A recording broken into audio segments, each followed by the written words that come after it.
Hey student, this is Sanidul, your favorite educator. So আজি আন এটা নতুন ভিডিও লৈ আহিছোঁ। আজিৰ ভিডিঅ'টোত অসমীয়া কমন লৈ আহিছোঁ, অ'কে? SSLC 2026ৰ বাবে অসমীয়া ৰচনা কমন লৈ আহিছোঁ, অ'কে? চ' ৰচনাখিনি আহিবই। বিলিভ মি, ৰচনাখিনি SSLC 2026ৰ মেট্ৰিক পৰীক্ষাত তোমালোকে দেখিবলৈ পাবা, অ'কে?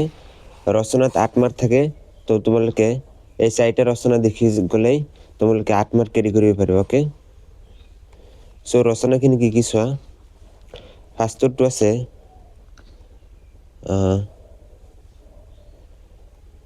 ফাৰ্ষ্টৰ ৰচনাটো আছে তোমাৰ প্ৰিয় সংগীত শিল্পী অৰ্থাৎ জুবিন গাৰ্গ। এইটো বহুত ইম্পৰ্টেণ্ট হয় জুবিন গাৰ্গ, অ'কে? এবাৰ মেট্ৰিক পৰীক্ষাত আহিবই। চ' নেক্সটটো চোৱা, তোমাৰ প্ৰিয় সাহিত্যিক।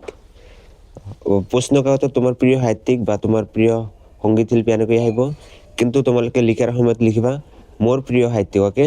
ইয়াত তোমাৰ নিদিবা, তোমাৰ সলনি মোৰ প্ৰিয় সাহিত্যিক লিখি পেলাই তোমালোকে লিখিবা, অ'কে? হ'ব। নেক্সট ৰচনাটো চোৱা। নেক্সট ৰচনাটো আছে তোমাৰ জীৱনৰ লক্ষ্য, অ'কে?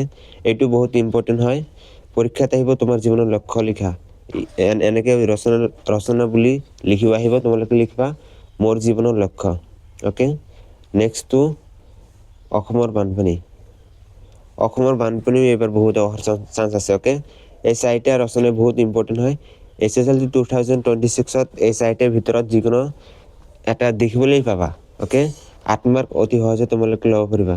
চ' ভিডিঅ'টো শ্বেয়াৰ কৰিবা আৰু চেনেলটো ছাবস্ক্ৰাইব কৰিবা, অ'কে? থেংক ইউ ফৰ ৱাচিং দ্য ভিডিঅ'।